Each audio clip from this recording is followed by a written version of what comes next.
Morning, everyone. Good morning. Morning.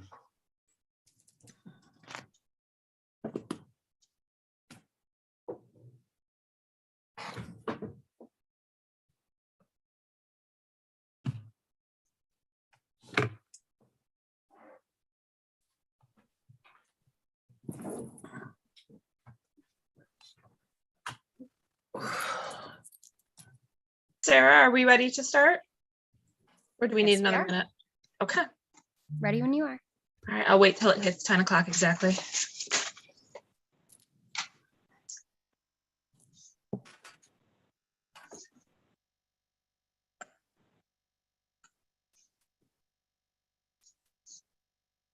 I'm gonna close my Zoom and come right back. Something is going on with it. Okay. All right, as chair of the commission, I call this meeting of the Michigan Independent Citizens Redistricting Commission to order at 10 a.m. This Zoom webinar is being live streamed on YouTube on the Michigan Independent Citizens Redistricting Commission YouTube channel.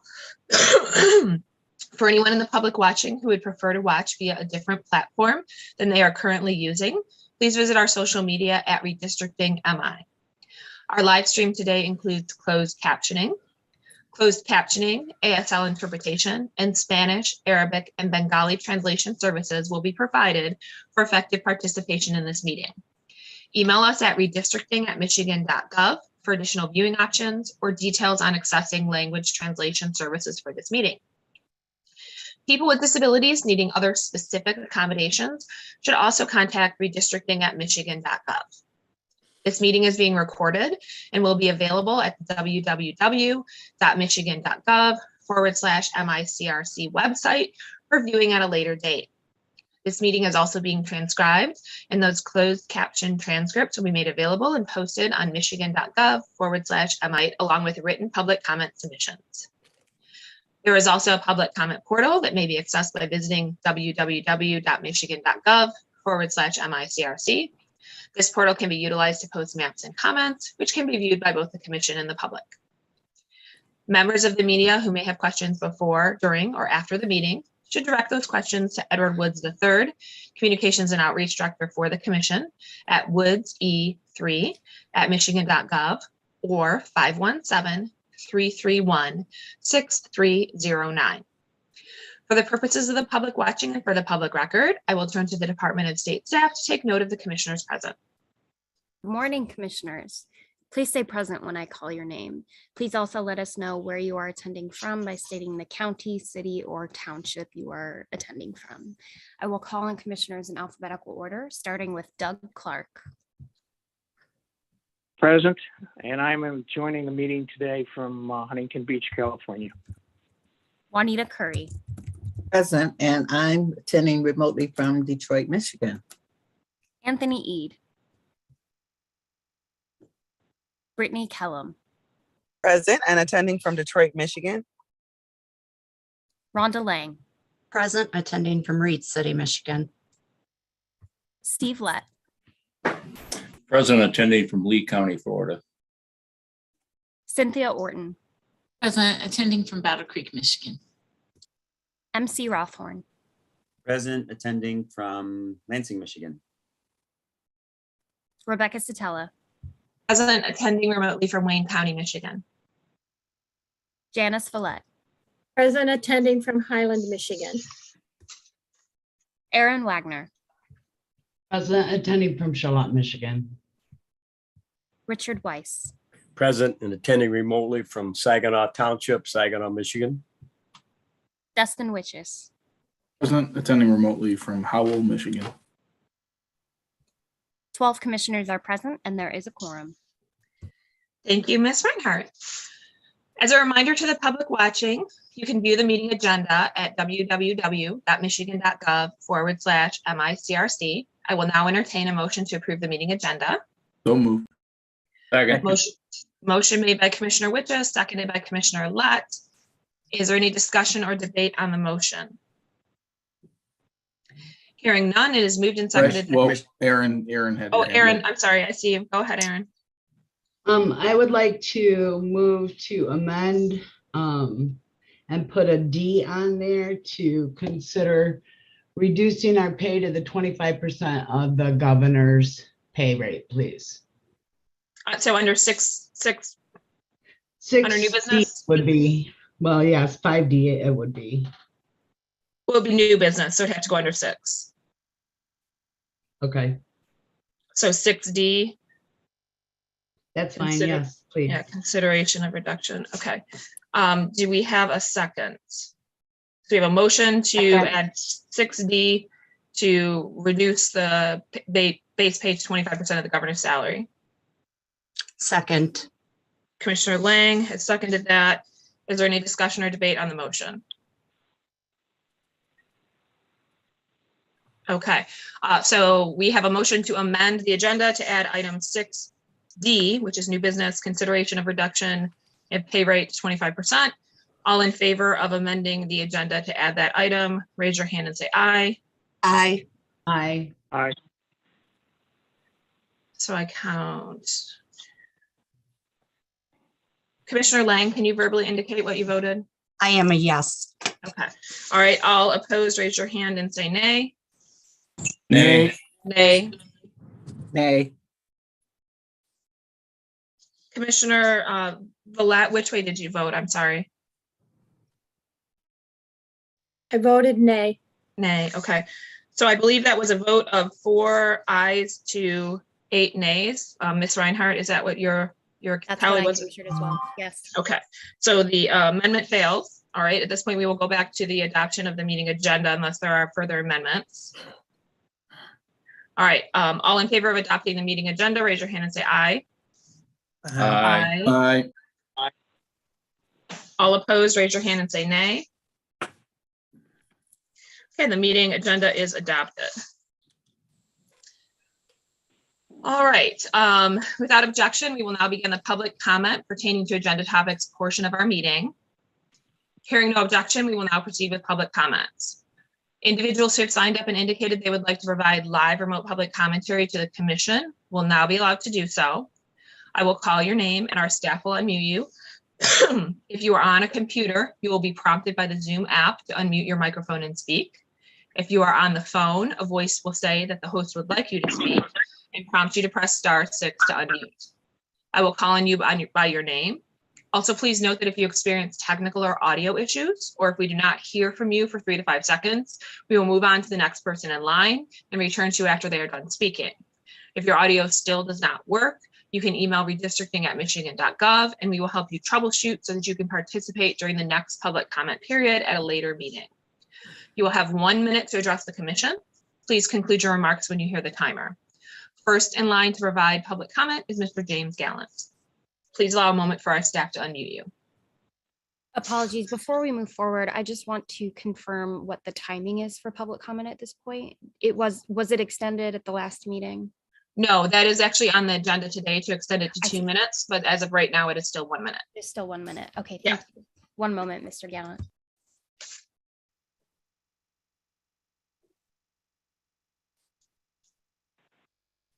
Hello, James Gallant, Marquette County Suicide Prevention Coalition. These are my opinions.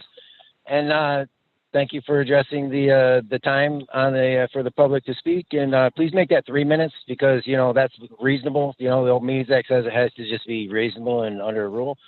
So 3 minutes and the person can get a couple thoughts out after giving their name. And also join together and I'm be requesting a audit of the Auditor General. You know, they have all these audits. They had 250 audits. They had audits of the audits. They had number crunchers, did all the numbers, but they didn't do the other audit, the procedural audit.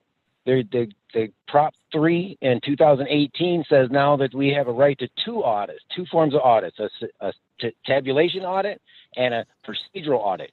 And what I've been asking, and I'm getting with the Attorney General's office, to get a procedural audit of the entire election system. It's my understanding that the Board of Canvassers has no rules and no bylaws at all.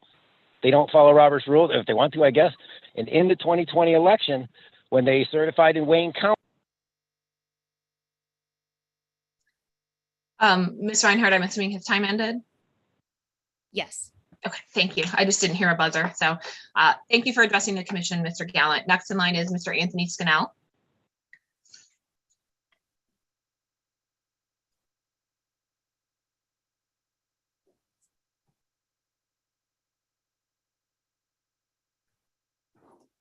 Good morning, MICRC, and yeah, I was looking for the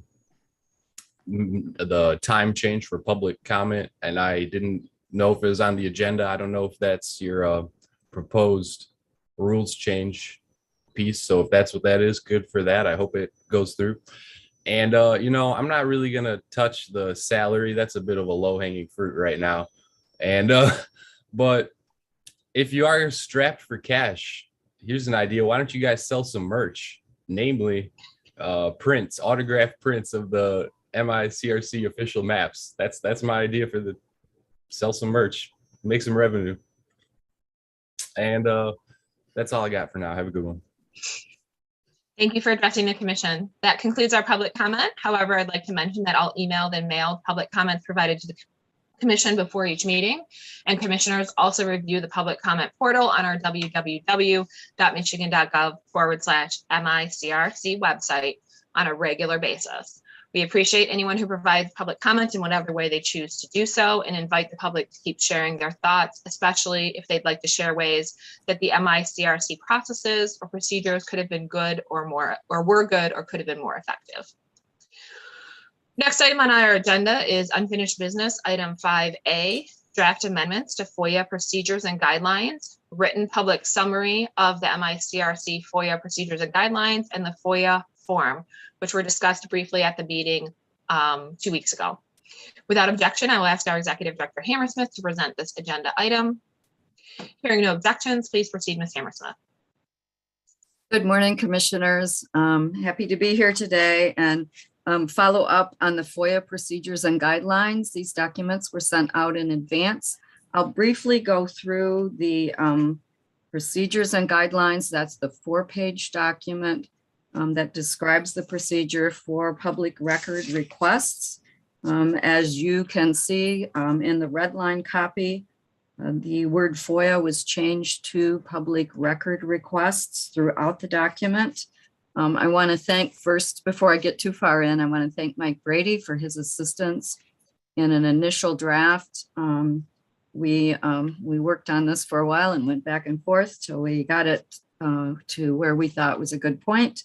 Then the documents were sent to Nate Fink for his review, and he also has reviewed these documents, serving in the role of our general counsel at this point, so as their firm does. So it was necessary in these policies to take out the references to general counsel. Initially, the Foia requests were authorized to go to the general counsel by your executive director. So those references have been removed, but also you work for 3 months initially without an executive director. And after I leave at the end of the month, I will not be in that position. So we made some provisions in case there isn't an executive director. Again, this would help the next commission if they choose to use these policies before they would get an executive director hired, or if an executive director would leave during the process. Our Foia email box has been forwarded to the Michigan Department of State Foia email box, and we're very grateful that MDOS has taken responsibility for responding to the Foia requests that are sent to this commission. The only other thing I wanted to mention in this document is about appeals. Initially, appeals went to the executive director, and again, if there's a time when this commission does not have an executive director, that void would need to be filled. The initial recommendation is that the full commission then serve as the appeals. I know during my tenure, we did receive 2 appeals, and I responded to those, but at some point, somebody has to be responsible for responding to any appeals. And should this commission go dormant, or should you not have an executive director, there needs to be something in place. And what this allows is, if the commission is dormant, for MDOS to handle those requests. The other documents simply follow suit. So the form and the written procedures for the types of requests or the responses to the requests follow suit with these procedures. So if you have any questions, I would be willing to answer those, or Mike Brady might also be helpful. He's on this call and serving as our parliamentarian today.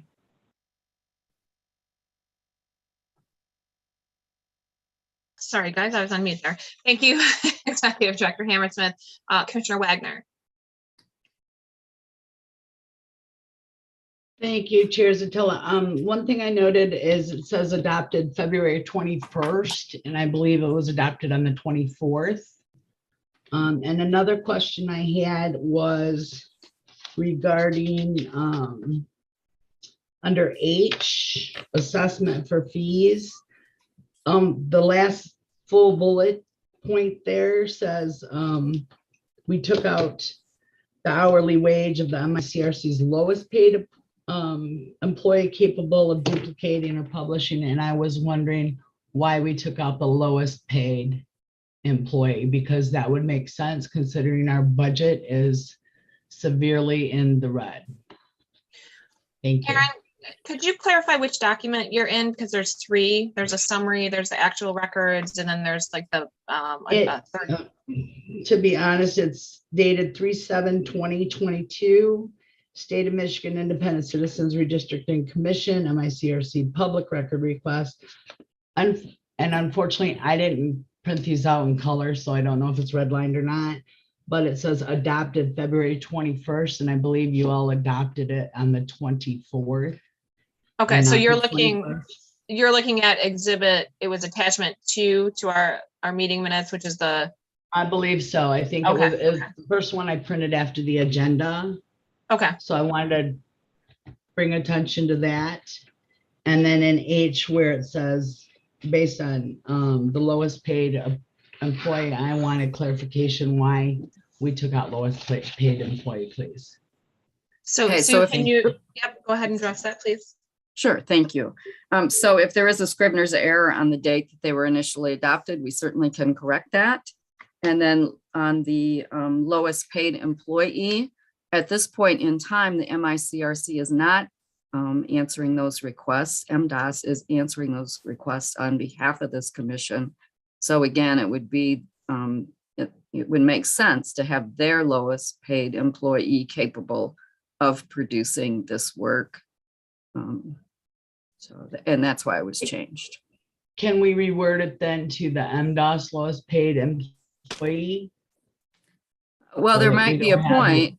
Yeah, there probably won't be a point going forward with this commission, but we've tried to allow for the flexibility in these documents so the next commission could pick them up and they would be useful for them.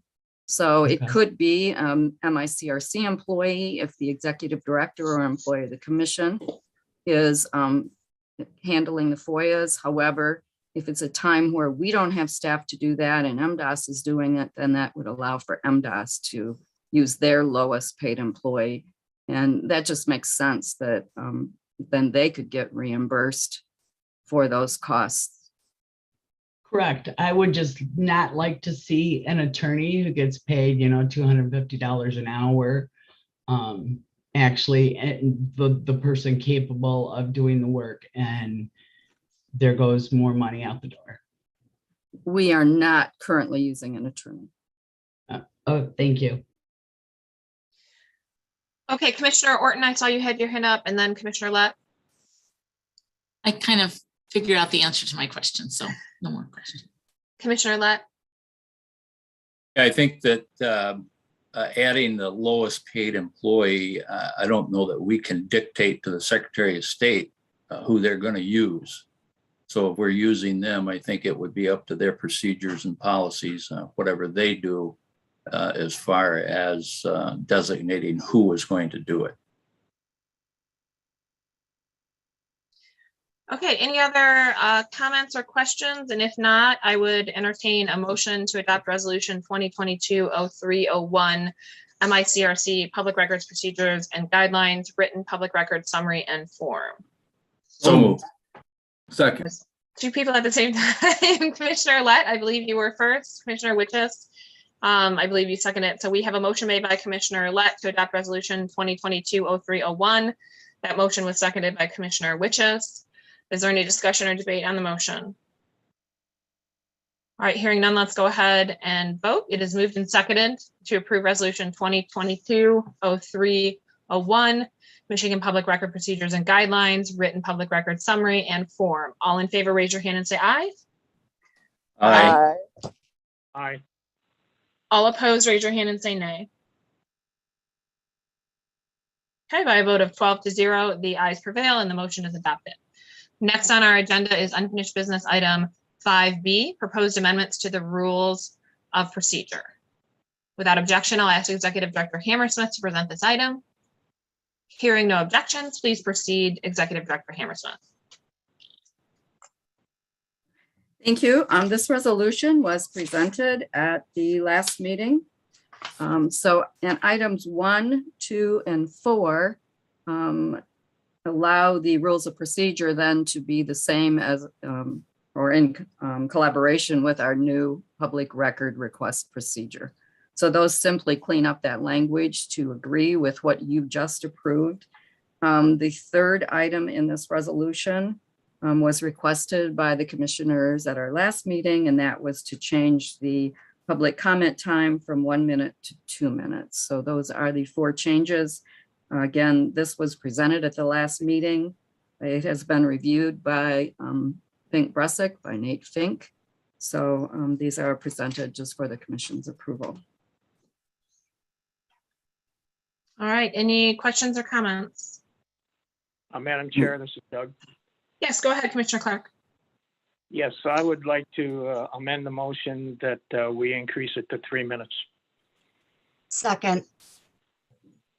So we have a motion to amend the proposed resolution to increase the amount of time to, I'm trying to get to my resolution here, to 3 minutes, public comment instead of 2.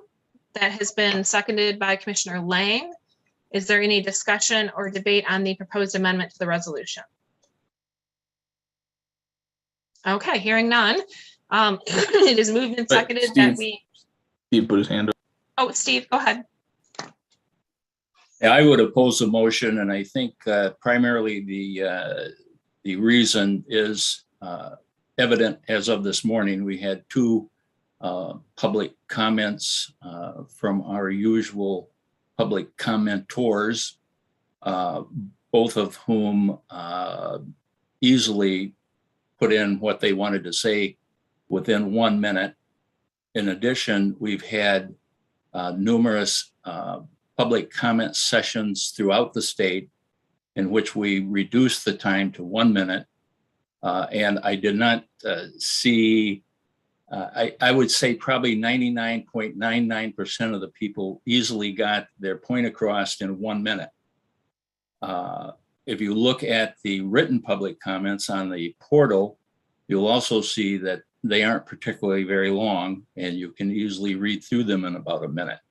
So I think that the point people want to make can easily be done within a minute, and therefore I actually oppose the 2 minutes, and I certainly oppose the 3 minutes. I would like to see it stay at 1 minute.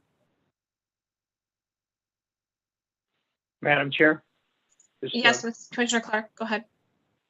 Yes, I look at it from a different perspective. I look at that we have such a minimal number of people making comments that this gives us an opportunity to hear more from the public. So I think three minutes is more appropriate at this point. Thank you, Commissioner Clark. A whole bunch of hands just went up. Commissioner Curry, then Commissioner Rothorn, then Commissioner Wichos. I think that the public comments ought to be left to 2 minutes. 3 minutes is a lot of time to talk and would probably lead to a lot of negative comments that would cause arguments. Thank you, Commissioner Curry. Commissioner Rothorn? So first, a question. These, whatever we're putting in place now will also likely be in place for the new commission, right? This set of rules, this change, unless we change it again, of course, but this is what that's also for the next commission, correct? Is that fair to say?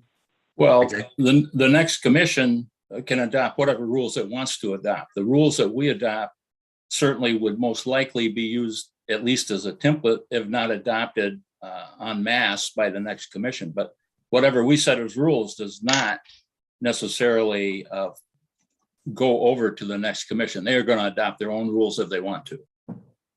Okay, nice. I saw some nodding heads. Thank you, Steve. I appreciate the clarification. So then I do support the idea of 3 minutes, and I like the idea that we don't know who we've excluded because of our rules. And what I mean to say is, yes, there are people who can get their point across. And I think you've said it very well, Steve, right? It's true that there are people who have gotten their point across, and we've heard some very articulate people. What I've heard also is that, and I'll say from, a handful, but maybe more than a handful. And those people, I think, are also speaking for people who don't show up because they're like, oh, I can't get my point across. What I mean is I'd like to try the 3 minutes. I know we're at the end, and I know we're looking for feedback on our process and so forth. And I heard what was said earlier. It might lead to negativity, but I also believe that honestly, we're here to get feedback. We are a citizen driven process. And I think we want to hear from citizens, and it feels like it's what we can do. It's part of what, it's not just what we can do, but it's part of what we can do with our time while we're, wrapping up. So I like the idea of 3 minutes. Commissioner Witches and then Commissioner Lang. I had to agree with Steve, Commissioner Lett. If I want to be professional. 3 minutes is too much, and I understand what you're saying, MC, but then you're going to have 10 people show up for public comment, and there's 30 minutes gone. Or you have 20 people show up for comment, and there's an hour gone. Public comment, as far as I'm concerned, in regards to what we've done or what we're going to be doing, is pretty much over. We don't need to hear about communities of interest anymore. We don't really need to hear all that stuff, as far as I'm concerned, because we're not going to be changing our maps unless we're ordered to do so by a court. So there's no reason for the 3 minutes. I afforded the 2 minute idea just to be courteous, to put it back up to what it was. And I don't think that there's a reason for it to go up to 3 minutes. I think it's a ludicrous idea, to be honest with you. There's no reason for it. People can get their point across in 1 minute, and the raising of the public comment period to 2 minutes is just to put it back to what it was before we changed it back, and that's it. We don't need to get it up to 3. Commissioner Lang and then Commissioner Lett. I'm just going to say, from the public meetings that I've watched online, whether it be school board meetings or whatever, the norm for the ones that I've seen is 3 minutes. And I would also just like a personal, I rather enjoy Mr. Gallant, Mr. Scannell's comments. There's actually times I have learned stuff from it, them being repeat commenters and everything, but I actually enjoy the fact that they do show up every week and comment, but that's just me personally. Commissioner Lett? Yeah, this will be my final comment on a topic that's already taken up too much time. Mm-hmm. I think if we've had, in the report I just received, everybody received from Edward, we had over 29,000 comments. I don't think that very many people were reticent to come and talk to us on 1 minute basis. So I think 1 minute is more than enough. All right, let's go ahead and vote on the amendment. At this point, we have a motion by Commissioner Clark and an amendment, or a second by Commissioner Lang, to amend Resolution 2022-0302 to change the 2 minute time restriction to 3 minutes. All in favor, raise your hand and say aye. Aye. All opposed, raise your hand. Aye. Okay, all opposed, raise your hand and say nay. Nay. Nay. Nay. So I have a vote of 4 to 8. Sarah, is that accurate? That is accurate. Okay, so 4 to 8 opposed to the amendment. Okay, at this point, let's move back to, I never did get a resolution or a motion to actually adopt the resolution before we had the motion for amendment. Okay, who was that? Commissioner Witches? So we have a motion by Commissioner Witches to adopt Resolution 2022-0302, seconded by Commissioner Rothorn. Any discussion or debate on the resolution itself, other than what we've already talked about? All right, let's go ahead and vote on this. All in favor of adopting resolution 2022-0302, raise your hand and say aye. Aye. Aye. All opposed, raise your hand and say nay. Nay. Nay. Nay. So that was 8 in favor, 4 opposed. Is that correct? Ms. Reinhardt? That's accurate. Okay. All right. So resolution 2022-0302 is adopted. All right. At this point, we are going to move on to unfinished business item 5C, reconsideration of commission pay raise. This was one that I actually asked to have on the agenda.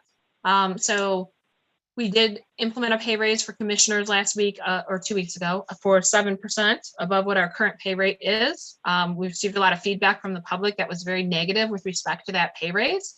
As someone who voted in favor of it the last time around, I just wanted to bring a motion to reconsider the pay raise and see if anyone was in support of that. I'll second it. Okay, we have a motion and a second to reverse the 7% pay raise. Any discussion or debate on the motion? I'll All just right, go ahead, MT. I'll just offer that I do think that we're always gonna be criticized for spending the money, and I do understand that there's a budget that we have, but I know that I voted for it because it was the people, right, that requested this and our fellow commissioners, and so I'm in favor. I do believe that we should be people-centered and not necessarily budget-centered. I do think it's important. I'm a fiscally responsible person. There's no doubt about that. And when I hear my commissioners and fellow citizens are disagreeing with that, but my fellow commissioners said they needed it, I trust that. And that's why I voted for it. Okay. Commissioner Lang, I saw your hand go up and then it went back down. Did you have a comment? I do. I'm just curious what commissioners think that right now in this time we're doing to warrant a pay raise. I mean, personally, I check email like once a day. I go in and check the public comment online like twice a week.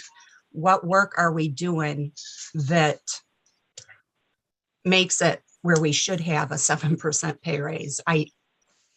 I don't understand. I mean, I personally think it should go down because we're not doing any work. And I don't know, maybe others on the commission are doing more than me, but I get maybe 2 emails a week and that's it. So I don't understand where it's coming from, I guess.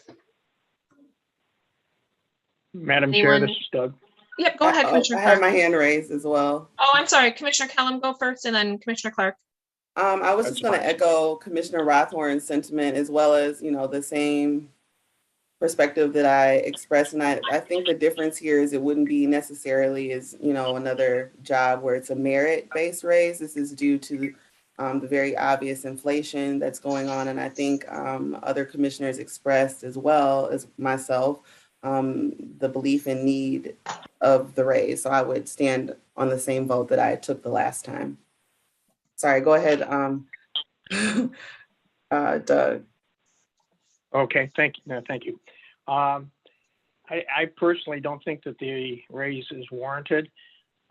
Personally, I think we should drop back down to the 25% of the governor's salary. That's my opinion. This shouldn't be viewed as a full-time job, and I think it is at some points in time, and people use it as their source of income. It's a supplement, and it's our dedication to the state of Michigan to do this. And I think the intent of the way that this was written is that it's 25% of the governor's salary. I don't think it was written properly in the Constitution because it gave us the flexibility to change that from an increase standpoint, from a decrease standpoint. And I go back to what Rhonda said. The workload has diminished. And I spend more time than what Rhonda characterized during a given week in reading emails, participating in interviews and so forth, discussions with other commissioners. But I don't spend as near as much time as I did in the early part or the later part of last year when we were doing the mapping. So I don't feel that the raise was warranted. I voted that way as well, that it not be increased. And my personal opinion is we should consider seriously to bring it to 25% of the governor's salary. Thank you. Commissioner Wagner and then Commissioner Witches. Thank you, Chair Zatola. I just wanted to point out, I agree with Commissioner Clark and Yes. Commissioner Lang. I don't believe it's warranted. Yes, our workload has diminished. I probably spend a little bit more time maybe than Rhonda does because I get all the emails from Edward as well. But might I point out that there are help wanted signs everywhere and you can pick up a second job. So that's where I stand. I oppose the pay raise. Commissioner Witches and then Commissioner Curry and then Commissioner Kellum. Yeah, I don't like people telling me that you don't think I'm doing as much work as I possibly am during this whole particular time, because I don't know about That's you, right. I'm still busy. I don't know if you saw the emails that I sent out when I did the whole map of the preliminary injunction that we did and sent out to absolutely all of you. Okay, that took a lot of time. I had to take data that was in number form and then change it to be able to be drawn into a map. So don't tell me that I am not doing as much work as I used to, because I still am. This is a ridiculous conversation that we have. It really We is. voted on it. Yes. We voted on it last week. The people who say that, you know, are against it, I brought it up a month ago. These people weren't here. I brought it up. It was voted on 2 weeks ago. It passed. And now we're talking about it again. It's ridiculous. It's ridiculous. It needs to stop. We voted. We spoke as one commission, and that's it. We don't need to get into this, forgive me for my French, pissing match over our salary. That's right. Thank you, Commissioner Witches.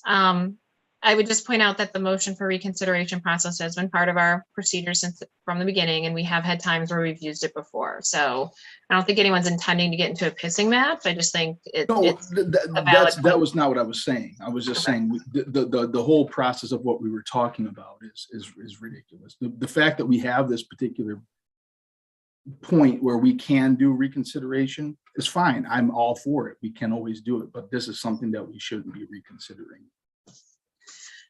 Okay, so I see Commissioner Curry, then Commissioner Kellum, then Commissioner Lett. Yes, I just think that we're taking this a little bit too far every time we come to the table, just because we may not have work one day as much as we have other days, that we drop salaries. Nobody works the same amount of time. I don't care what kind of job they're in, all the time. And if the person feel like they're not, they don't have the worthiness of being paid what they're getting, then you just accept what you're getting. But I think anything I do is worthy. I'm worth whatever I put my time in, because my time is very valuable. And I think we ought to just drop this discussion. Okay, Commissioner Kellum. I too think it's both inappropriate and disrespectful to suggest, because there are help wanted signs, especially to the work that we've been done. That was a very egregious comment, and I don't expect an apology on behalf of my commissioners, but I know that this is some people's full-time job as well. So the comments where we're essentially getting into someone's income and pockets just because you might fare better on a given day than our fellow commissioners. Good for you. You are blessed. And I think that we owe it to each other to continue to stick together. And if that's what's needed, that's what's needed. And we already had the vote in terms of making an amendment to consider the 25%, and that too did not pass. So that should not be creeping up into this conversation as well. I know that people can say whatever they want to say on any given day, but the continued disrespect to the work that we've been doing, especially we do know that this is some people's livelihood. Again, I echo what Commissioner Rothorn said. We've been criticized this whole time. So it doesn't surprise me that a raise or any discussion thus far in terms of what the commission decides could be frowned upon. I'm not concerned about that. I'm concerned about the livelihood and well-being of these folks in front of me. And I hope that some of you are as well. That's obvious that it's not. And that's also unfortunate. Commissioner Lett? Call the question. Thank goodness. I was just gonna say, are you gonna call the question? I knew you were gonna do that. All right, let's go ahead and vote. And I think we should have a roll call on this one just because we're all virtual and it's sometimes hard for me to see who's voting. So we have a Madam motion Chair. that, yes. So just so I understand, voting no would be to not reconsider, correct? So the motion, it was to roll back the 7% raises. So if you are voting in favor of the motion, you are voting to roll back the 7% So raises. that can't be right because we have to do the motion to reconsider first and then have the question come up. Okay, so then I will change the motion to reconsider. So we will vote first on the motion to reconsider. Rhonda, So- are you okay with seconding that again? Second. Okay, But again, so if we vote no on this, it's not to, it's just to move forward at this point. The vote of yes in the affirmative is to reconsider, correct? right. Got it. So motion to reconsider, yes means you are in favor of reconsidering. No means you are not in favor of reconsidering, and we will be moving forward. Can we get a roll call since there's so many off camera? Yeah, that's actually, I already asked for that. Hello, commissioners. Please indicate your support of the motion to reconsider with a yes or a no. I will call on commissioners in alphabetical order, starting with Janice Follett, No. Aaron Wagner, Yes.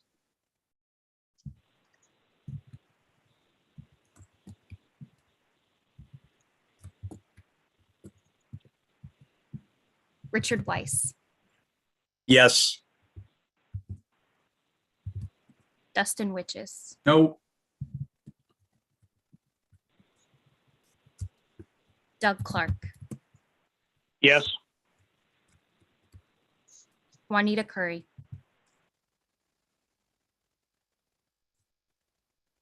No. Anthony Eade. Oh, apologies, he's not present. Brittany Kellum,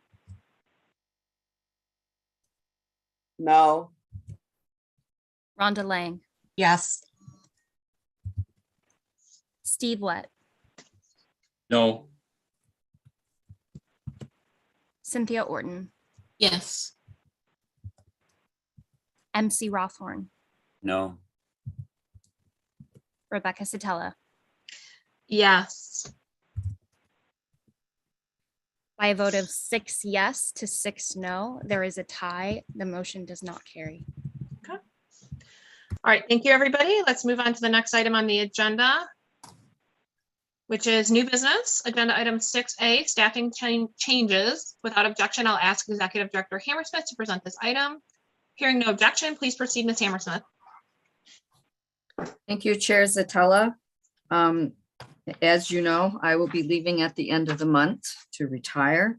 I want you to know some of the responsibilities that I'm taking care of at this point. And I also want the commission to know that I will leave my work in good order so it can be carried on after I leave. So some of the things I'm doing right now are drafting the agendas, the attachments for the meeting, and emailing everything out to the commission, to MDOS, to MICRC staff, to our consultants and council, and then send a reminder to MDOS to post these items. I do draft resolutions either prior to the meeting if we know what we're discussing, or after the meeting to capture important votes.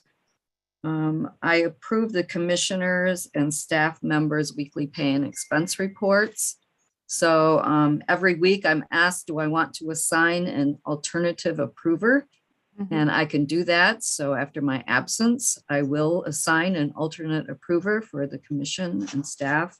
And as you know, your executive director's salary and expenses are approved by the chair of the commission, not by myself at this point. I am working with MDOS staff on all of the contracts. You made some changes last meeting to extend contracts. So we're working through all of those. I monitor the budget and make sure that if we need changes to the budget, I bring those recommendations to the commission. I review and send all invoices to the Legislative Services Bureau, and they make the actual payments. And then I also log these on a spreadsheet, send those to Sarah Martinez, and she puts that information into QuickBooks. So we really have 3 eyes on all our books, both mine and Sarah Martinez, and then we balance with the LSB every quarter.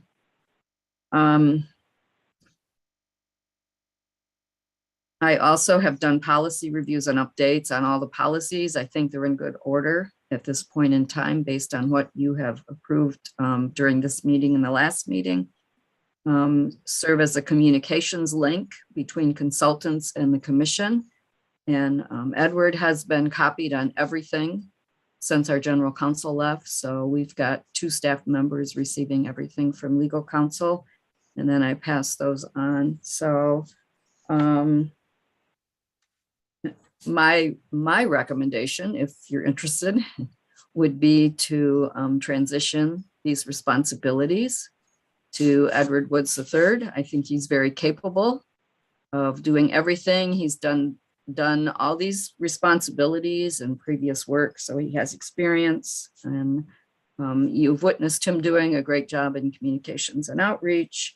And as both of our jobs wind down, I think our workloads have become somewhat less. So that would be my recommendation. And of course, the commission can do what it pleases, but I believe that Edward would do a great job after I leave the commission. So I'll let you discuss. Commissioner Lett? Yes, first off, thank you, Executive Director Hammersmith, for all of the work that you've done for us. Really have done what I consider to be I would normally say yeoman's, but I'll use yo person's job. And I appreciate, at least I appreciate everything that you've done for us. I would move at this time that we add to Edward's duties, or have Edward assume the duties of the executive director with an increase in pay to the executive director's salary as previously increased.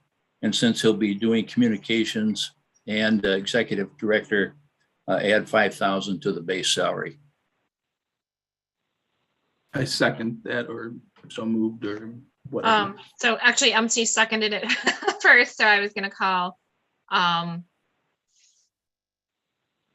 Okay, so I'm wondering what that works out to. What does the 5,000 work out to, Steve? Do you know?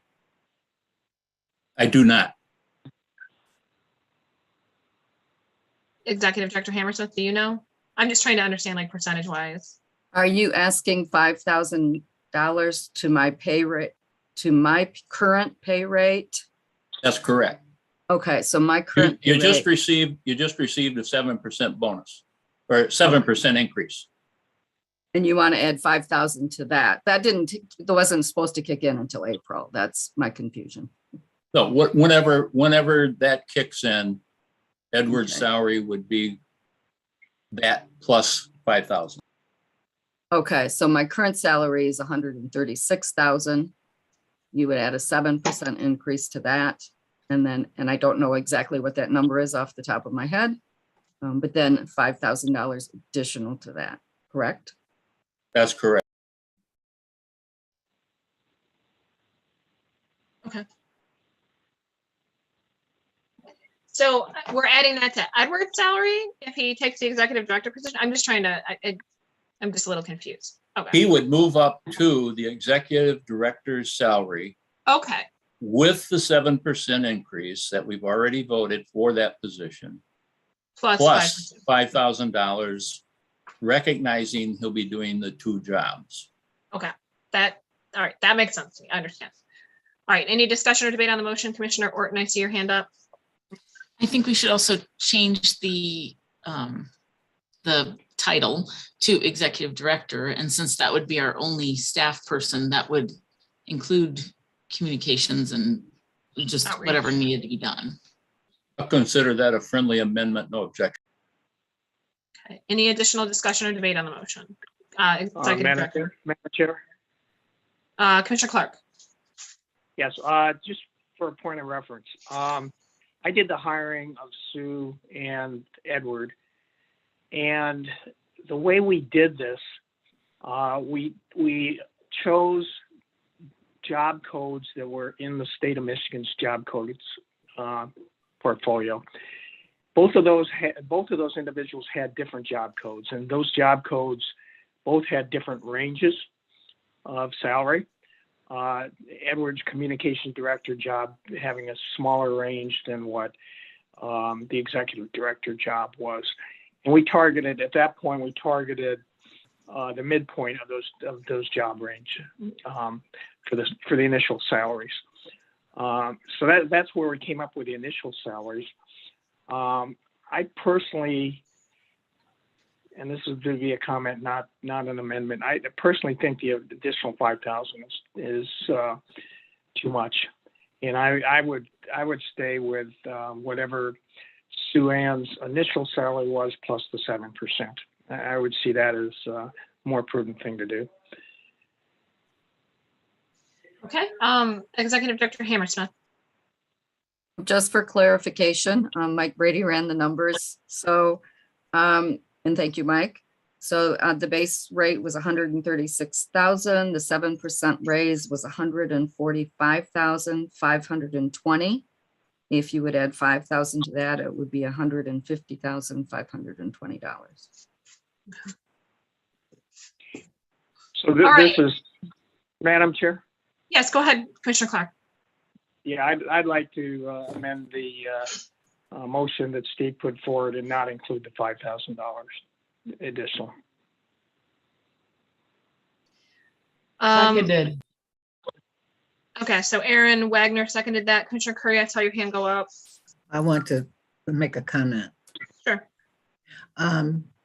The 136 to 145, are we just saying that he gets only Sue's salary with the $5,000 raise, or are we talking about, how are we saying that?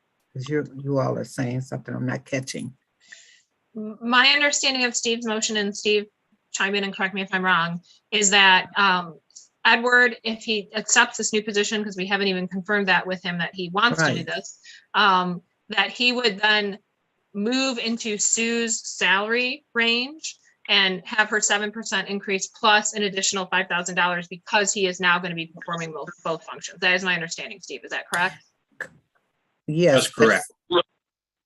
Okay, and I kind of forget what he was getting. So what would be the difference? What was his pay now? What is his current pay? Mr. Woods? My current pay as of right now is, I believe it's 123,750. Is that right, Sue?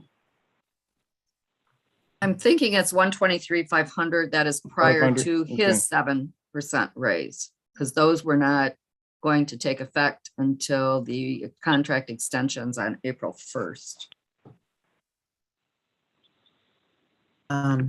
Is that about 20% or what? I think first we ought to see if he would take it. And then probably let him try to give us what he think is worth, because only he would know what he could do with that. And let's try to see what he says about it, I think, first, before we go to voting. So Edward, first of all, the important question is, would you accept that, that dual position? Because I think that's kind of an important first step before we decide salary. And then, so if you want to chime in on that, it looks like Edward might be frozen. Oh, there you go. Okay. Well, first and foremost, I want to thank Sue Hammersmith as our executive director and our executive director and her leadership. And, you know, doing this, what I would say, a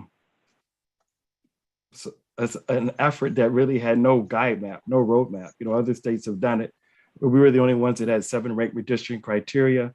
We have 13 outstanding commissioners who didn't know each other, and yet we were able to produce maps that passed.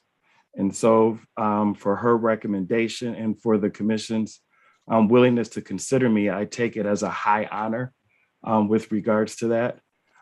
Usually I'm used to negotiating previously, not in an open session, but with a group, and then the recommendation comes to the commission. So this is a little bit different, with regards to the process when people are identifying and talking about your worth, whereas I would be looking at what are you asking me to do? And what I see as this particular job is doing the responsibility of the executive director, as well as with the communications job that we still have some things going with regards to that. So my preference would be to negotiate, not in public, but to negotiate the same way we did as the communications, the same way you did with the executive director, and the same way that you did with the general counsel. Having said that, though, I would be remiss if I did not express my willingness to do the job. But once again, this is a little bit different than what I'm accustomed to and the process that the commission has followed previously. Commissioner Kellum. You all can correct me if I'm wrong. I know Commissioner Clark brought up the pay codes, but I think my understanding is just as our communication and outreach director, Edward Woods, said, is that he will be doing both jobs. So unless the pay code and thusly the amount accounts for him doing both jobs, then I think we should consider the initial proposal by Commissioner Lett, because he would be doing 2 jobs at once, not just our beloved Sue Hammersmith. So I think he should be compensated for both the work that he's doing, the merit, as well as his worth.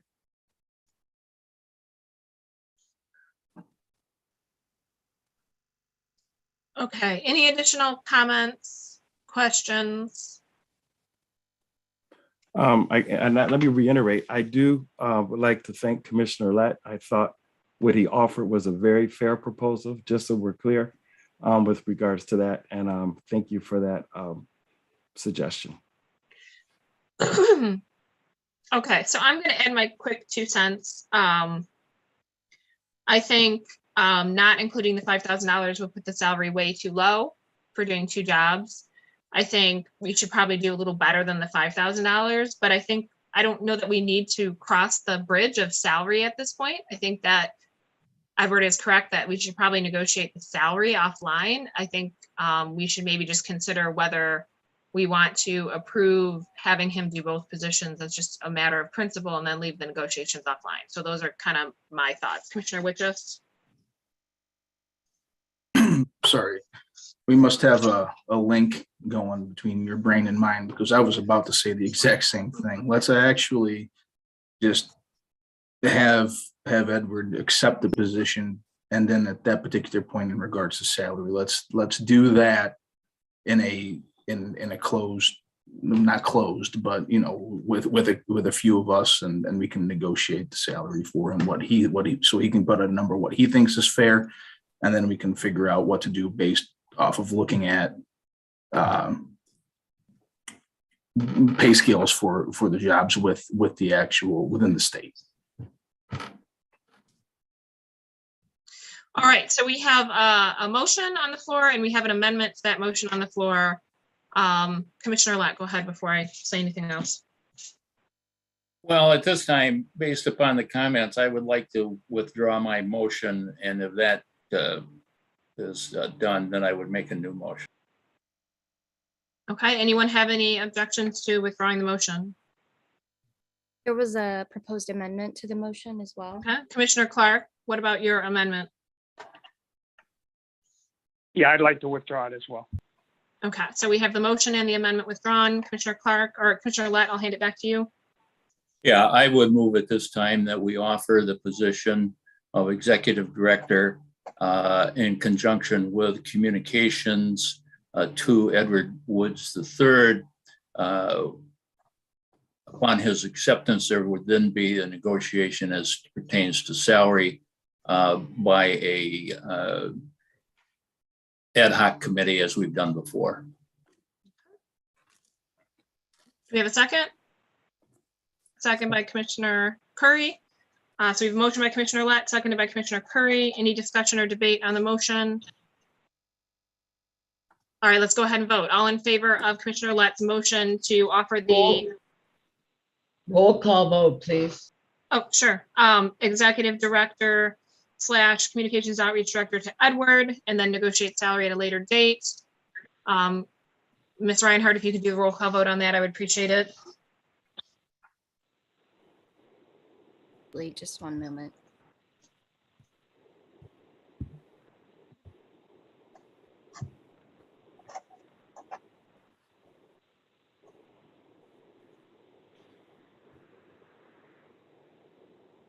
Commissioners, please indicate your support of the motion with a yes or a no.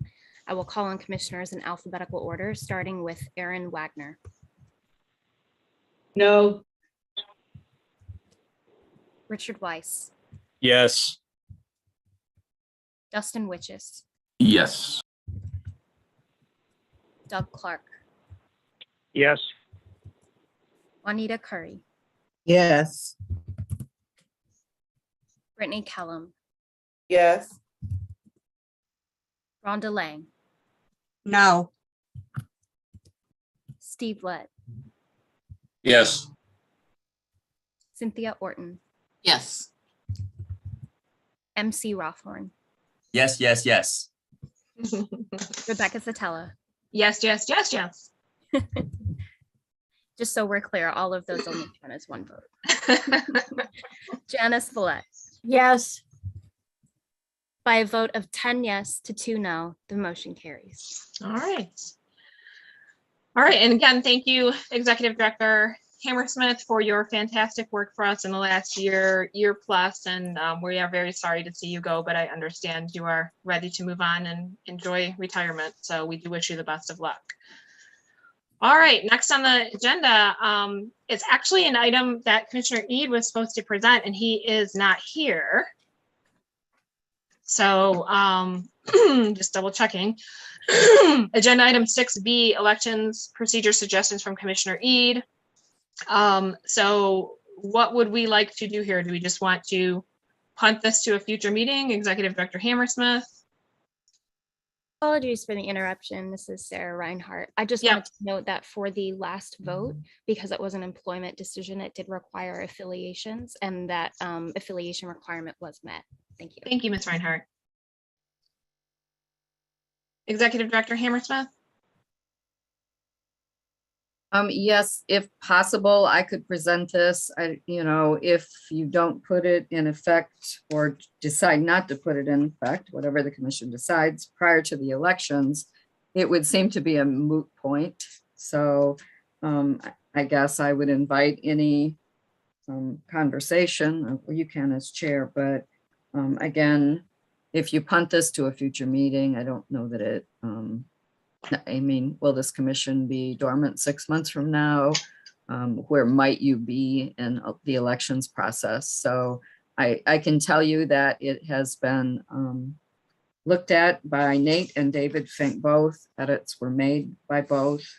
And if it's something this commission is interested in, the only change is that Bruce Adelson did read this prior to the meeting when he received the materials, and he said the term visual aid tends to be an ADA technical term, and he would recommend that we do not use that. That was not Anthony's intent.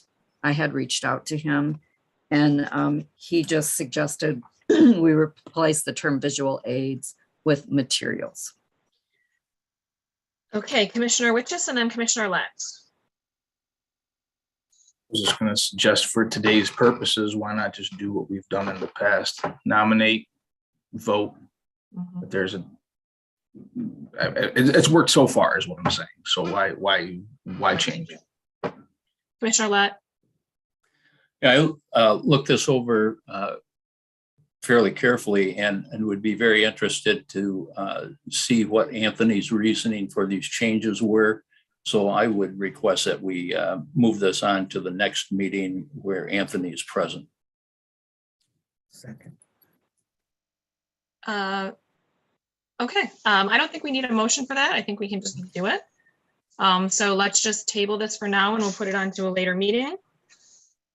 All right, at this point, we're going to move on to 6C, which is election of the new chair and the chairperson.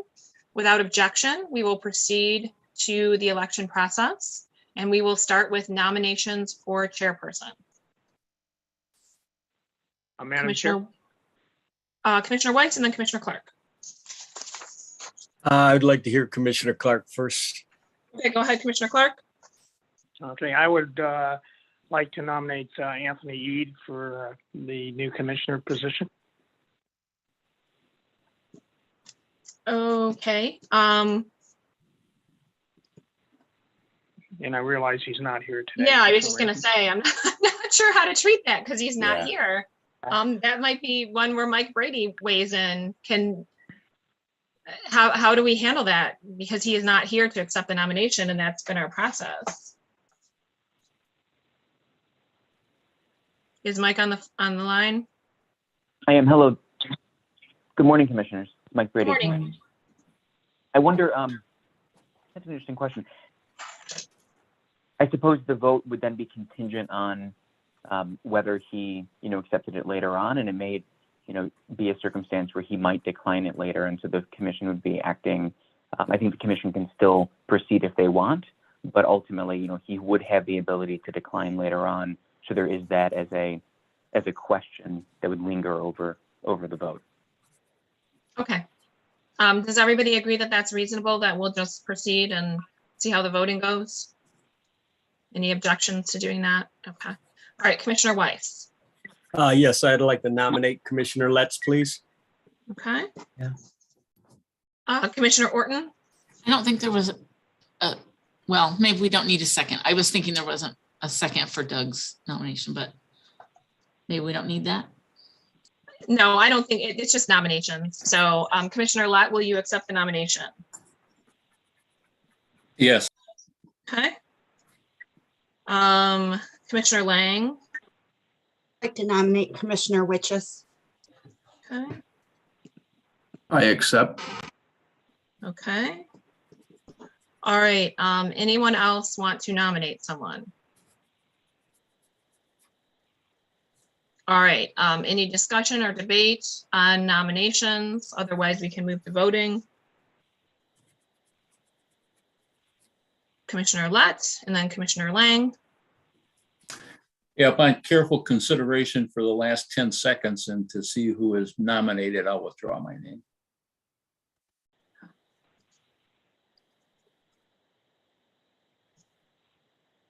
Okay. Commissioner Lang. Nope, left it up accidentally, sorry. Oh, okay. All right. Any other discussion? All right, I'm going to, what do we have here?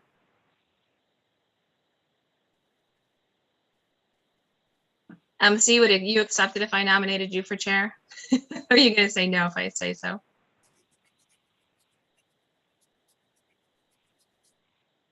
I'm sad that Steve has said no. I am too. So yeah. I'm a little I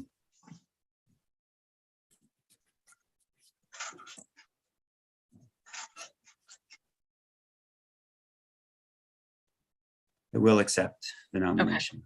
Thank you. All right. Okay, at this point, I think we can go ahead and vote. I think we're going to need to do a roll call, obviously, Ms. Reinhardt. And the way that we've done this in the past is we've just had people give their preference and then dropped off the lowest votes. Right. So your preference here for the voting structure would be to vote on all three, and the two leading candidates would move forward to an additional round of voting. Is that accurate? That's what we've done in the past. Yep. Great.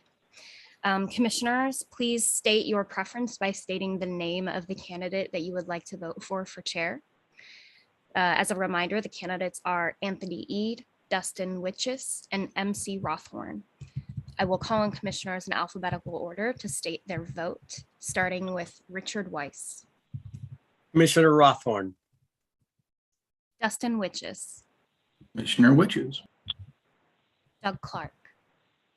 Commissioner Eade. Juanita Curry. Oh, my goodness.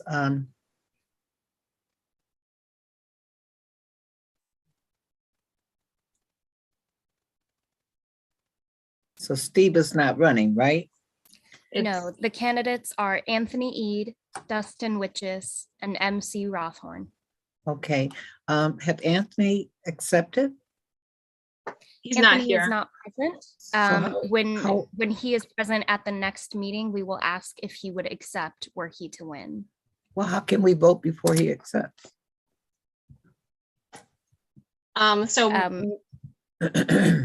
Yeah, Mike Brady advised that we could proceed in that matter, presuming that he would accept. But it does create a risk. It does create a risk, yes. Mike Brady, yeah. Do we want to Well, the vote only- on whether the we only- want to? The only risk is we have to vote again. Yeah. Yeah, that's ridiculous. Why don't we That's just correct. wait? Well, the vote is currently underway, and the candidates on the table are Anthony Eade, Dustin Witches, and MC Rothhorn. Commissioner Curry, what is your vote? I don't know. I kind of want to wait till they're all together. I understand the vote has already begun, though, so we do need a vote from you. Okay, Dustin Witches, I imagine. Brittany Kellum, Commissioner Rothhorn.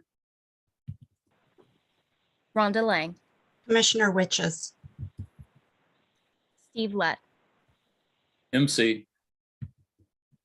Cynthia Orton, Commissioner Rothhorn.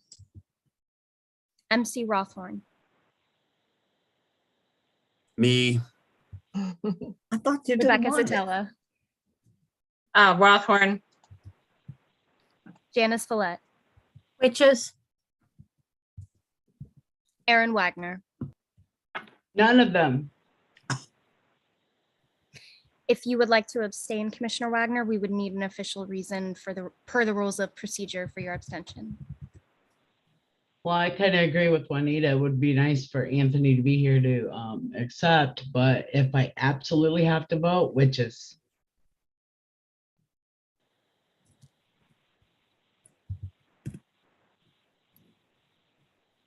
With Commissioner Eade receiving 1 vote, Commissioner Witches receiving 5 votes, and Commissioner Rothhorn receiving 6 votes. The 2 candidates moving on to the next round of voting are Dustin Witches and MC Rothhorn. Are we Okay, ready so- to proceed? Oh, go Yep. ahead. Let's go to round 2. Very good. The remaining candidates, as I stated, are Dustin Witches and MC Rothhorn. Commissioners, please vote for your preference by stating the name of the candidate you are voting for. I will call on commissioners in alphabetical order. However, I do see Commissioner Curry's hand is raised. Commissioner Curry? Have MC accepted his, Yes. He has, yes. Yeah. oh, he has? Oh, Yeah. okay. I didn't know he had Commissioners- accepted. Please state your vote by stating the name of the candidate that you would vote for. Oh, Commissioner Orton? Well, since this has been kind of a confusing situation, and in the past, we have had each candidate say something that they would like to say. So do we want them Yeah. to say that? Do they want to say that? Let's let them. I'm open to that. Dustin, are you okay with that too? Sure. Do you want to start or do you want me to go ahead? Because mine's short and sweet. Go ahead. So I was just going to say that the reasonings for me running for chair is the same that I gave last time. All subcommittee meetings that I've ran have gone smoothly. I understand how to keep a proper speaking list. I'm usually really good at seeing who puts hands up. You saw that today, and I'm pretty detail oriented. So I'd be happy to be chair. That's all I have to say. MC? So I have thought about this, and I did not intend to run. I do appreciate the nomination. And I think that we've got a lot. I mean, we've always had uncertainty, right, with our commission. And I think we have, as Dustin wisely said, right, we are, the chair is in charge of facilitating and making sure that each of us as commissioners has a voice, and that we, right, try to move the meeting along. There is, as vice chair, I'll say that there's unexpected leadership that is required. And it feels like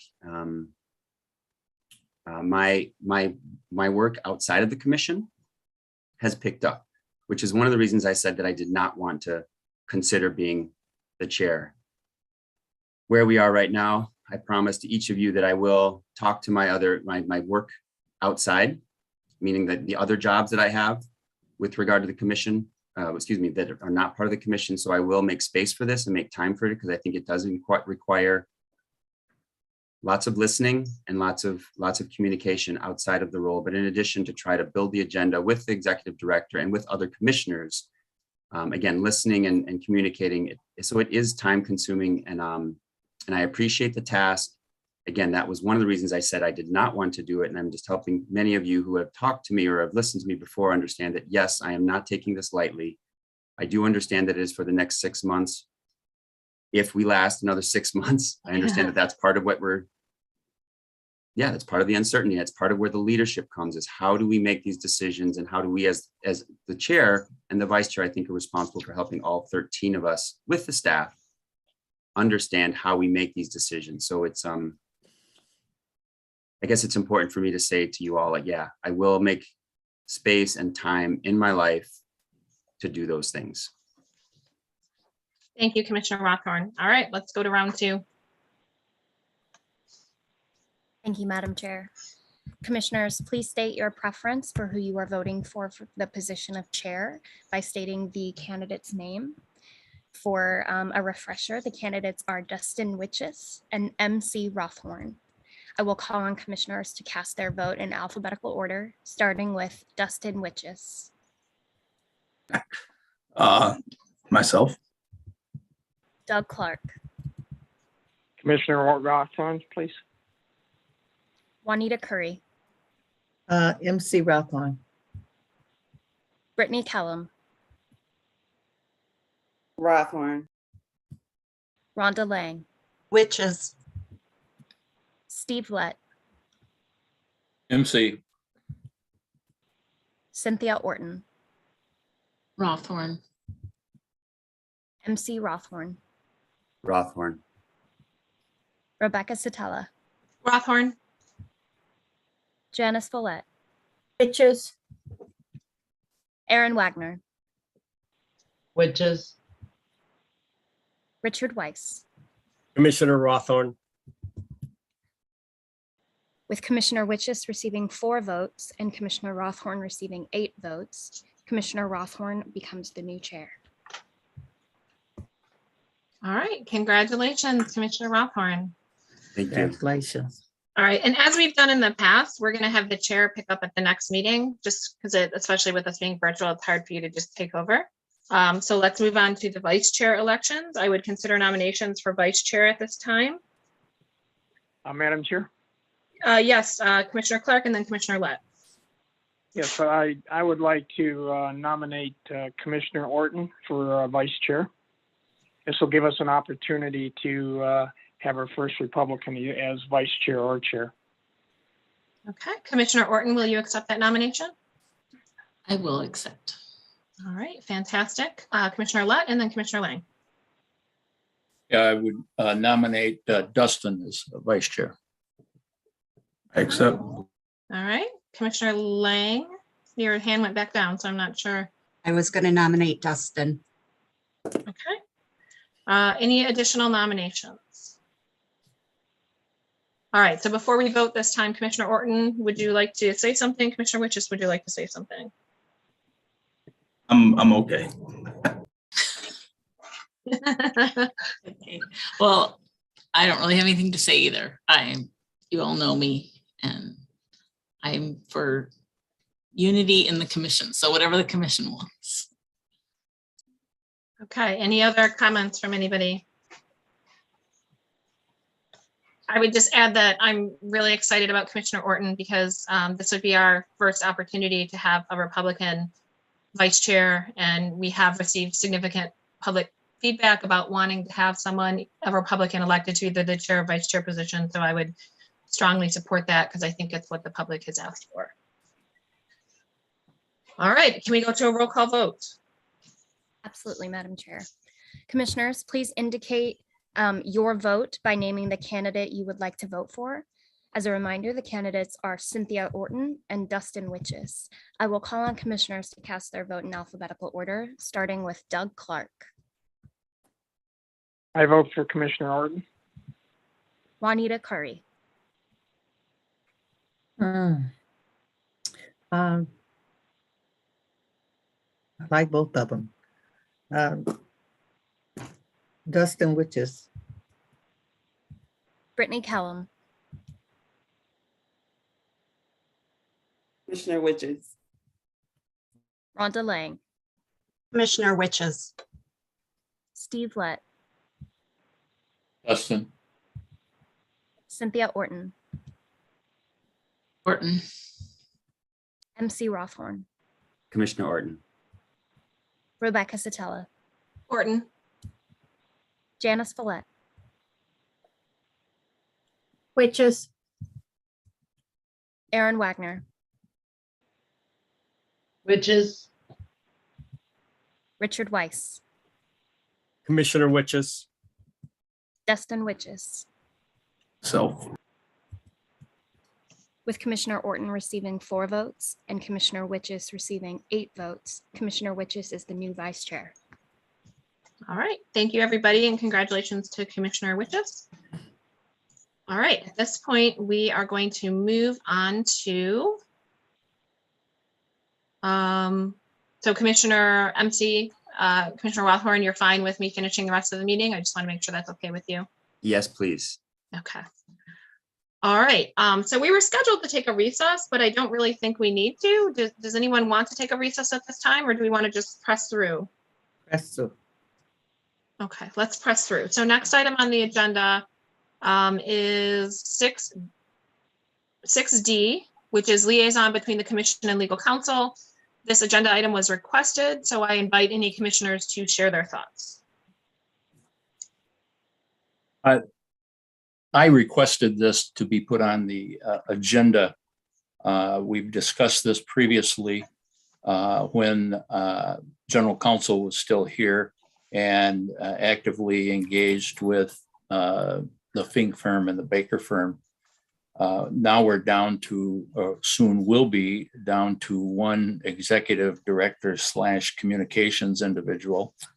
We will have we will not have a general counsel dealing with the outside counsel, and thus my reason for suggesting that we have a liaison with them.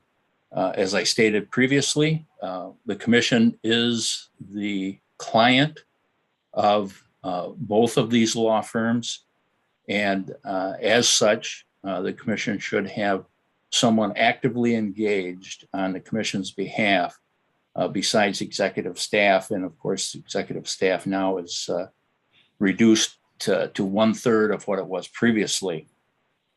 So my motion then is that we elect an individual to act as liaison between the commission and legal counsel.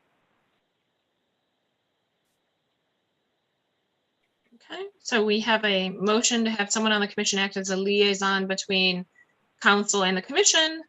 Do we have a second? I second. Commissioner Villette, any discussion or debate on the motion? All right, seeing none, all in favor, raise your hand and say aye. Aye. Aye. All opposed, raise your hand and say nay. Nay. Nay. By a vote of 10 to 2, the motion to adopt the liaison carries. All right. Did we want to discuss who that liaison is in the meantime, or do we want to just leave that for a future date? Well, at this time, as reticent as I am to put my name forth, I will in fact put my name forth to do that, or Rebecca Zatella to do that. The obvious reason is that we are attorneys and what should have, I don't say we would have, but should have some idea of what's going on and be able to report back to the other commissioners and answer hopefully any questions that they may have. So I would say I'm too busy to do it, so I would not want to do it. I think, Steve, you would be a great choice, but I am back to work full time and I'm also coaching soccer this spring as well. And between that work and this work, I would not have time to serve in that function. So I would ask that go to Steve. Commissioner Villette and then Commissioner Weiss. I agree that Commissioner Latt would be a perfect person to do this. I agree too. Commissioner Weiss and then Commissioner Lang. I would agree both our lawyers would be good at this, but I believe Rebecca is working full time. So if Commissioner Lett would be inclined to do this job, I would like to elect him to do this. Okay, Commissioner Lang, is that a motion, Commissioner Weiss? Yes. Yes. Okay, I will second that And I motion. second it. All right, I'll let Commissioner Curry second it. Okay, Commissioner Lang. I agree with the attorney part, but I also think there's been some questionable decisions made from a legal point that contradicted when we did have legal counsel. So I would be opposed. Okay, if there are no other discussion points, let's go ahead and vote on appointing Steve Madam Lett. Chair. Yes, Madam Chair. Commissioner Clark. Yeah, I have a question. Mhm. What would be the decision-making role of this individual? Or is it just a coordination role and reporting back to the commission? My understanding is it's a liaison, which means it's a reporting role, not a decision-making role. Okay. That clears it up for me. Okay, thank you. Commissioner Orton and then Commissioner Witches. And then Commissioner Lang, I'm not sure if you just forgot to pull your hand down, but if so, I'll call on you next. I did, sorry. Yeah, I want a clarification that Commissioner Clark asked for, but also if Steve or whoever could just speak to, would it be unreasonable to have two people, Steve and another commissioner? Oh, you're on mute, Steve.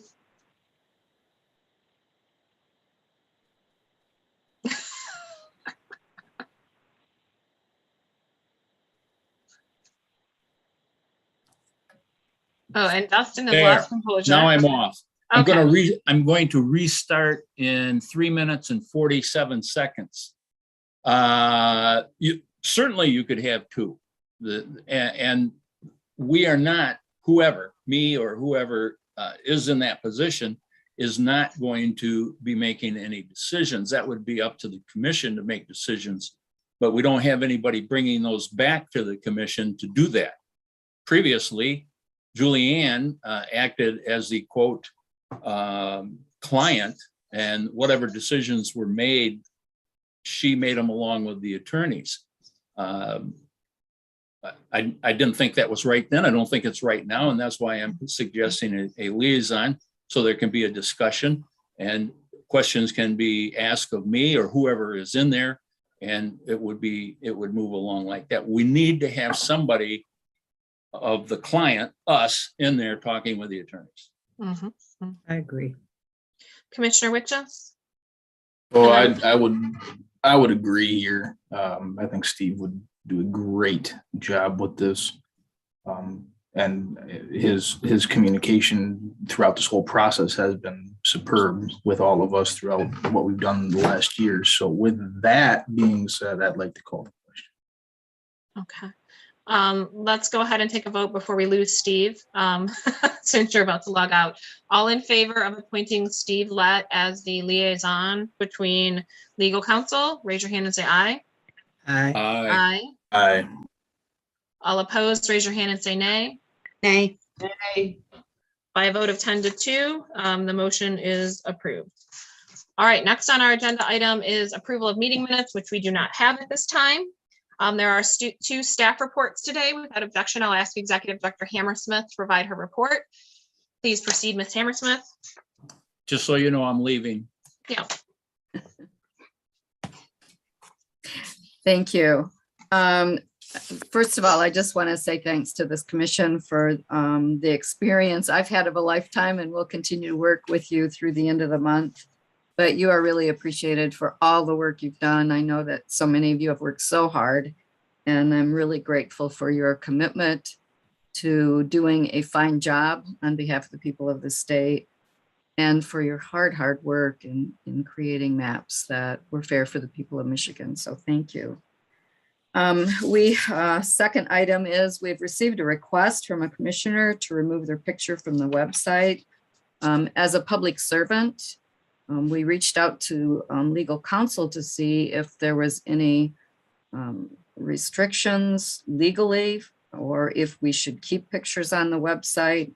And the response that came, and I'm going to quote this exactly: the commission may post commission purchased photographs of commissioners on its website and social media. So any pictures that the commission has taken on behalf of this commission as public servants, your pictures may appear on our website and on our social media. So I'm just letting you know the legal advice that we received. My third item today is I received an invoice from Election Data Services yesterday. They have expended their contract. We had $100,000 in our budget for additional for EDS. This commission could consider that today if you wish to increase the contract at this point while we're doing those other changes approved 2 weeks ago to extend the contract and change. The staff contacts have not yet been made. We're waiting on those contracts. So while we're waiting, we could add that 100,000 now if you wish, or we could bring it back at the next meeting if that's your desire. And I don't know if the chair wants to take that at this point, and then I'll finish a couple other bullet points. I'm sorry, could you repeat the last thing, Sue? I got distracted by something. So I am requesting a motion to approve an additional $100,000 in the Election Data Services contract. I can tell you that they have provided litigation support to Baker Hostetler. You saw that in one of the documents that was attached, that was provided. Also, there's some additional work to archive our software. So a complete archive of the My Districting databases. And then there's another 11 items that Citygate will do on our behalf to make sure everything that has been done by this commission is preserved, which is very important, but it's a backup of all archive files, backup of all registered users, all online plans, all communities of interest, all comments in a searchable format, download any of the IP or geofencing restricting, download and backup of any secondary portals, and update the website to provide notification to the public. So they wish to undertake this task, which is very important. And with the litigation support, that's why $100,000 extra was put into the budget, because we knew that that they were using their entire budget that was previously granted through the contract and the appendices that were adopted by this commission. Okay, So again, we're it would be a motion to add $100,000. $100,000 to the EDS agreement approved amount. Is that accurate? Yes. Okay, I would consider a motion to allow an increase of $100,000 to the EDS contract. No motion. Any any questions for Executive Director Hamilton Smith? Commissioner Witches? I think this, let's add this to the next meeting because I need to think about it. Okay. Any objections to that? Commissioner Wagner, I see your hand up, and then Commissioner Clark, did you have a comment as well? Yeah, I personally think, this was Commissioner Clark, I personally think that we should vote on this today, so we can get the contract moving. Commissioner Wagner? My question is for Executive Director Hammersmith. Can we get an updated budget as to what all these changes are going to be for the next meeting? Yes, and to clarify, this amount is already in the budget because we anticipated that we would have additional expenses from EDS in their contract. Their contract expired in February, at the end of February. So right now we're in a limbo period where we have no extension of contract for EDS, although you approved that extension at the last meeting in February. It would be easier to do all these amendments at once. MDOS staff has been very helpful in doing the contract changes, but again, it would be easier to do it all at once versus making the initial items that you approved to extend the contract and to update the staff contacts, and then coming back again in a next meeting to amend the contract with another appendix.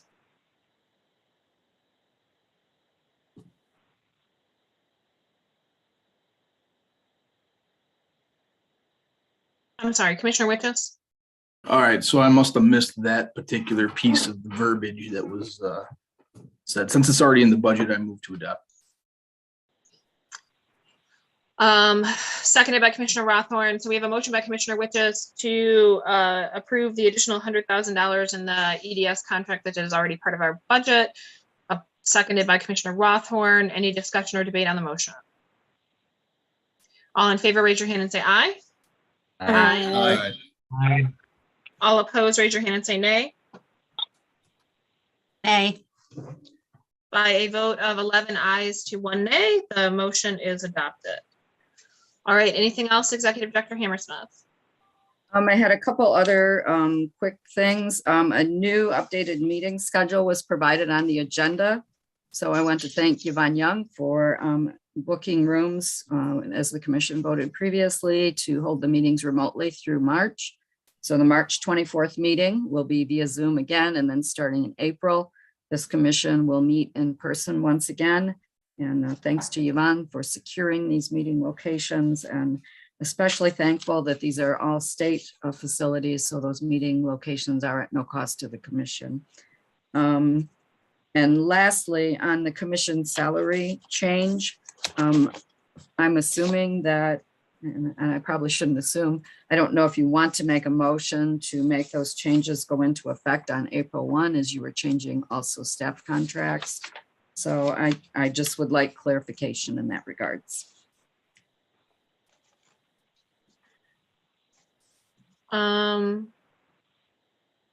Okay, if we don't, if I go would ahead. move that the changes, salary changes go into effect April 1st, subject, of course, to further negotiation with Edward. Do you have a second? I'll second. Commissioner Rothorn.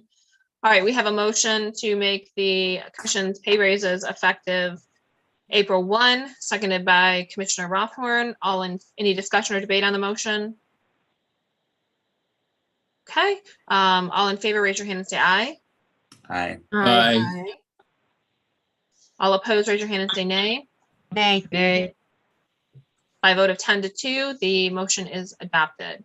I think we also need to move to have someone from the commission liaison with Edward over salary negotiations. Commissioner Orton. I was thinking we could just revert to that same, the same Commission. hiring Yeah. people who negotiated with him in the first place. I think that was Doug and someone, I don't remember who else. Was it Dustin? Were you on that commission? I don't believe so. If my memory serves me right, I believe it was Juanita.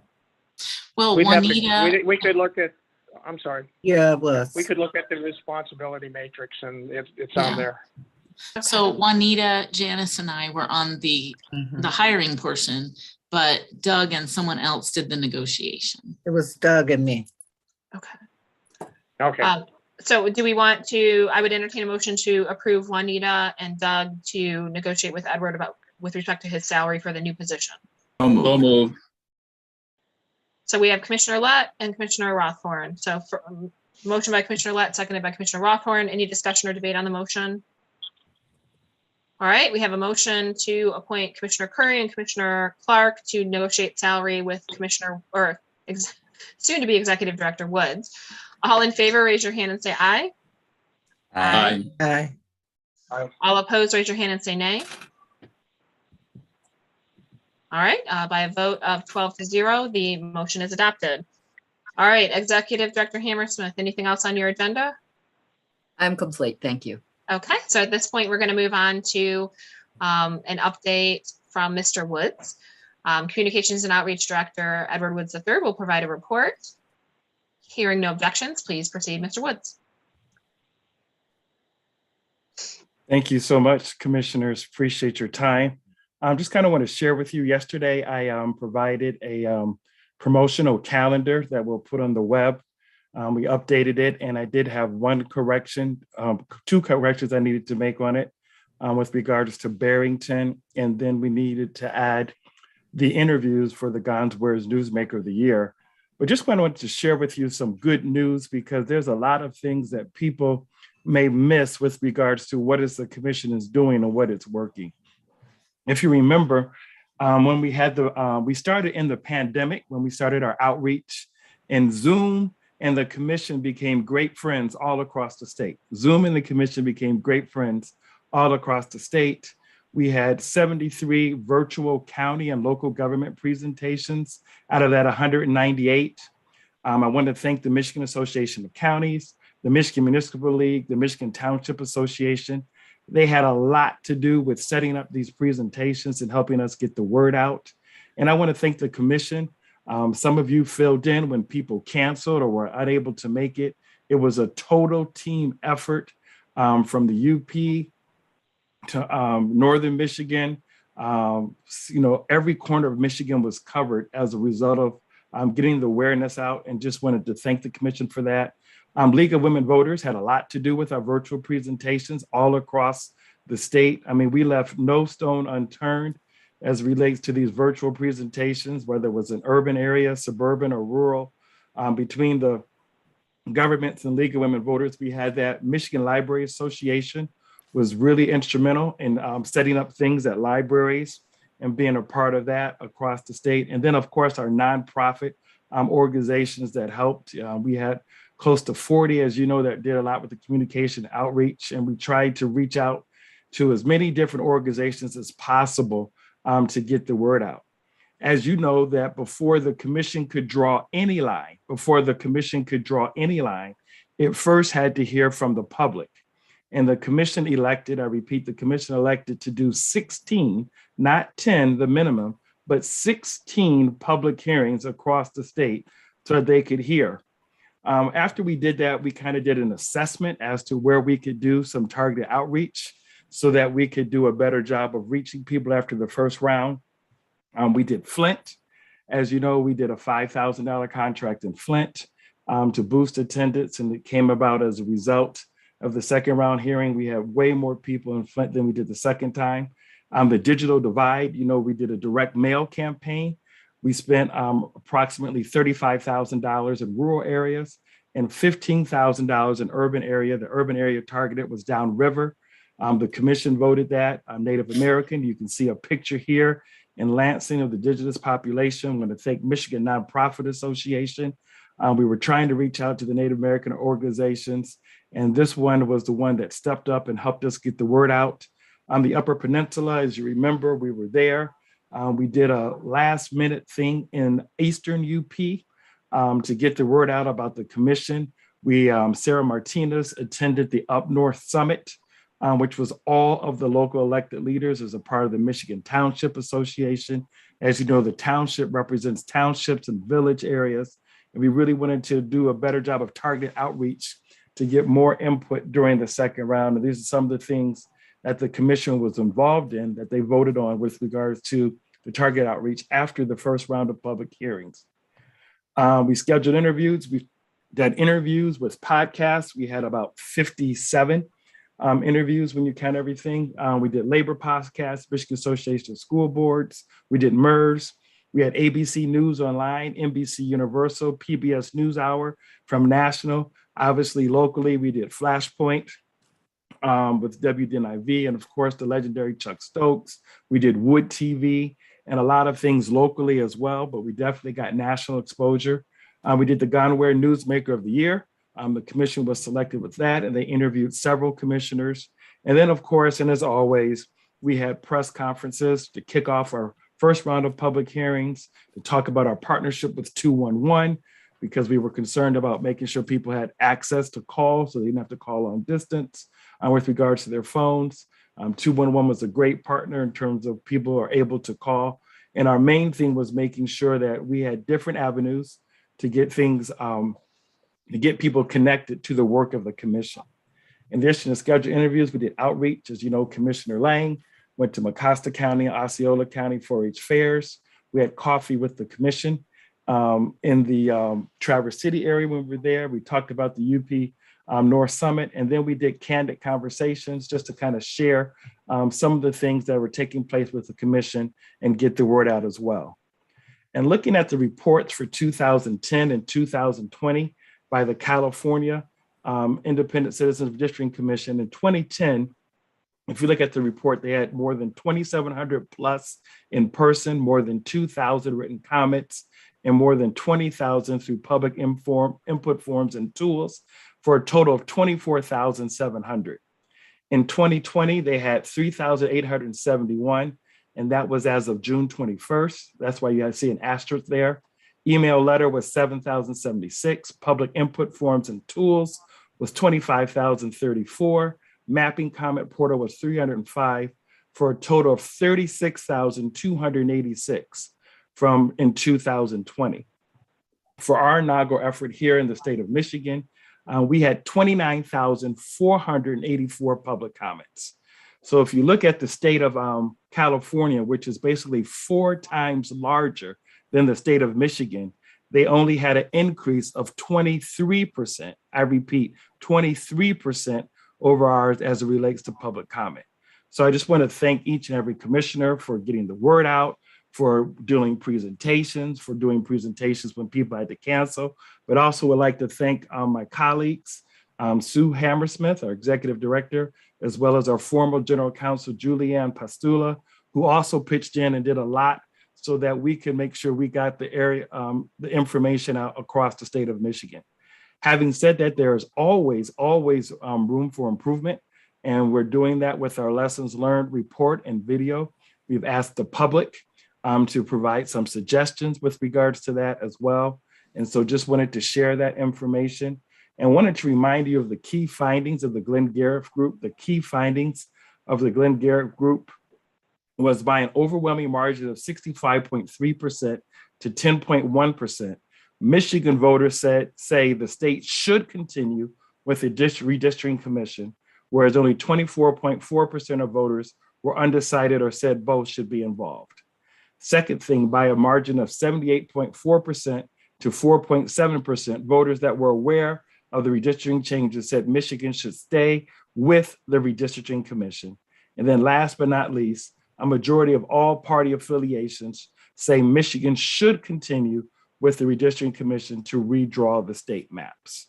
So just wanted to remind you of that, because that was quite significant coming out of our last meeting with regards to the support of the commission and the commission fulfilling its role purpose/mission to draw fair maps for citizen engagement. Just updates the commission report. We'd like to have a draft commission report on Thursday, April 14th. If you have not, and if you're still willing to participate in the lessons learned report and video, please get with Good Marketing or talk to me with regards to setting up that appointment with them, because they're in the process of drafting that report. And then last but not least, as it relates to media relations, just kindly ask that you refer the calls to me so I can process them, so we can ensure that the commission, as you know, speaks in one voice. As it speaks in one voice, we're conveying an accurate and transparent message as to the work of the commission. That concludes my report. And if there's any questions, Madam Chair, I can take them at this time.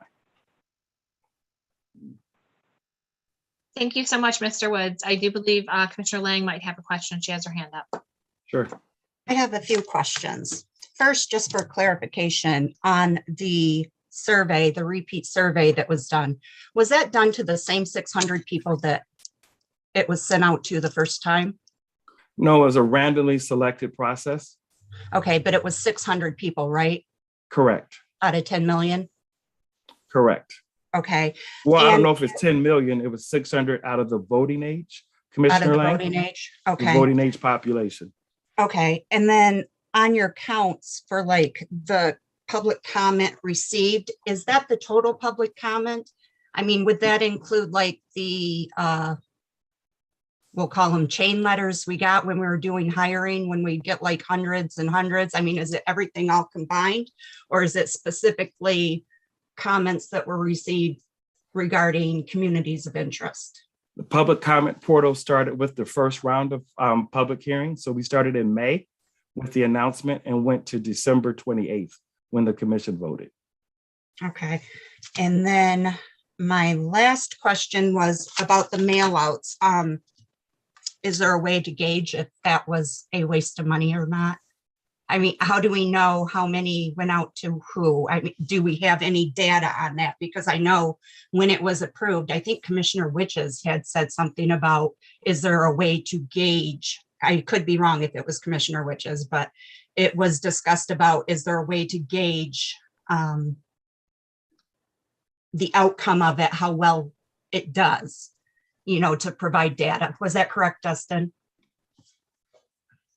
Yes, So correct. Okay, thank you. Do we have those numbers? Was there a way to gauge that? We do have how many went out, but in terms of actually how many people act on it, we do not have that information. Okay, thanks. That's all the questions I had. Commissioner Wagner. Thank you, Chair Zatella.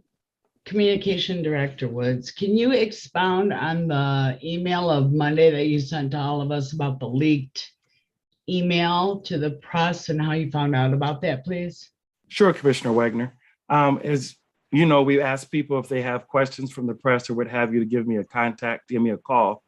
And what I found out was that someone sent the information out and they contacted one of the commissioners who provided a descending report, asking questions with regards to the email that I sent.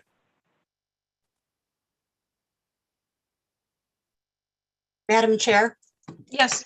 Just for clarification, I was not that commissioner because I know it's very limited for the dissenting report. So I just want that to be public knowledge that I was not that commissioner. Okay, thank you, Commissioner Lang. Any other questions for Commissioner Woods? Or I always call you Commissioner Woods. Director Woods. That's too much heat. That's too much heat. I am not seeing anybody else. So again, well, can you guys just give yourself a round of applause? I mean, you did a lot of work. I mean, just give yourself a round of applause. I mean, and Cynthia Orton, Commissioner, includes you too. You did a lot of work. Give yourself a round of applause because without you, we wouldn't be where we are today. So thank you, each and every one of you, for your input, your consideration, calling me, reaching out to me, adjusting your schedules when we got double, triple booked. Just thank you, thank you, thank you. And once again, to my colleagues, our Executive Director, Sue Ann Hammer-Smith, and our former General Counsel, Julianne Pastula. Thank you so much. That's all I have. All right, thank you, Mr. Woods. Without objection, I will ask Sarah Reinhardt from the Michigan Department of State if she has a report. Hearing no objection, please proceed, Ms. Reinhardt. No report. All right. Correspondence received in advance of our meeting today was provided along with written public comments to the commissioners on our meeting materials. Are there any agenda items that people would like to have added to the agenda in the future? Commissioner Wagner? I actually had a question for Ms. Reinhardt. I noticed that we are missing meeting materials back through August on the website, and I was wondering if we can get an update of when they will be included. Sure, absolutely. I'll take a look at that and make sure that those are posted. We did recently switch over to a new website platform. All of you may have noticed that the website has a bit of a refresh, so it might just be something a little lagging there, but I will take a look and make sure that that gets updated. And thank you to Commissioner Wagner for making me aware of that. Thank you, Ms. Reinhardt. Anything else? So I did have a request for one future agenda item that I wanted to discuss at our next meeting or even after that is one of the things I wanted to propose is that it's what I would call true transparency. We say we're transparent, but we have this whole body of documents that are out there that are subject to public records requests, but people have to know they're there and they have to ask for them.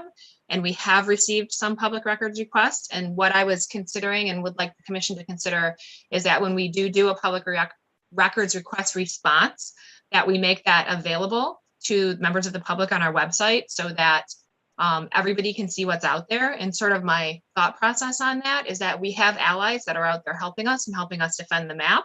We've seen that in both the West Michigan case and the Michigan Supreme Court case against us with the League of Women Voters, where we have people filing briefs supporting our actions and supporting what we've done. And I think that it might be helpful to those parties to have the full body of information that we have access to help defend us in the future. And I think it would benefit the commission that if we're already preparing a response to a public request document, we're already producing it, why not just put it out on the website and make it available to everybody? And then that furthers our goals of transparency. So I'd like to see that discussed at a future meeting because I think it's an important concept. And I think it's quite different from the way that any other government entity operates. And I think it is much more transparent and, supports our mission. Commissioner Witches? You're talking about FOIA requests, correct? Well, they're no longer called FOIA requests based on our amendments today. They're now public records requests. But Okay, so, but here's my, well, I like the idea, but you have someone who's paying for the initial records request and then everyone else gets it for free. So why are we even charging for the records request at that particular point in time? Well, I think the goal of payment is that those records requests can be burdensome in terms of pulling documents, and then someone has to review them and remove anything that is not producible. So maybe employee records or personal information or attorney-client privilege. And so there is a cost associated with that initial production, but I don't think there's anything that prevents us from then taking those documents that have been already reviewed and making them available to everybody. Right. I mean, and I like the idea, but I mean, if that's the case, then we shouldn't be charging for it. If one person is taking, if one person is paying the fee for the records request, then and it becomes public record, then nobody should be paying those fees. I mean, I don't care that someone has to go through and redact them and take things out. It's either you pay for the request and have it done, or it becomes public record and then no one has to pay for it. That's the way it would have to be. It's either one or the other. They're all public records to begin with. So there's no distinction between one is public and one isn't.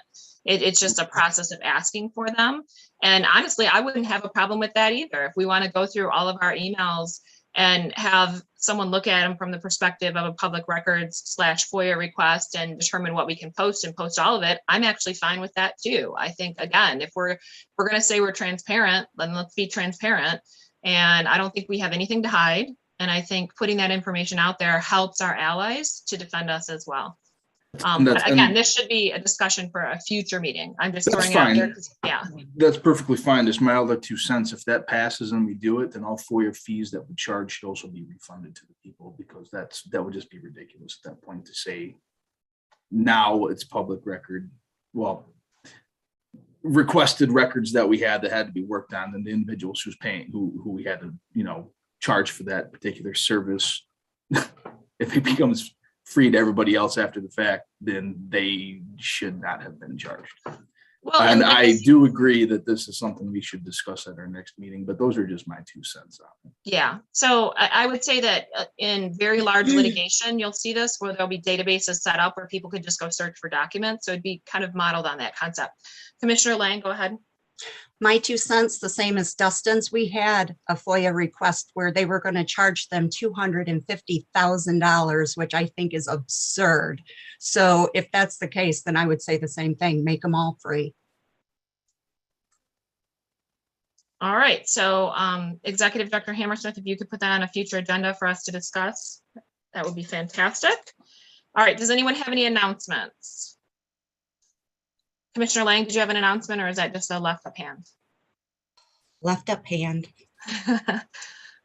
All right. Well, the items are on our agenda are completed. This is my last meeting as chair. I want to thank everybody for all of their support while I've been chair and vice chair. I am so relieved to no longer have this role. I cannot even begin to tell you, but I look forward to seeing MC and Commissioner Witchess in their new roles as chair and vice chair.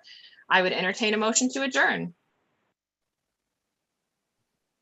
So moved. Wait, oh, you beat me. I was muted. I see hands, but I don't hear anything. So I'm going to say Commissioner Curry moved first and Commissioner Wagner moved second. So we have a motion to adjourn by Commissioner Curry and a second by Commissioner Wagner.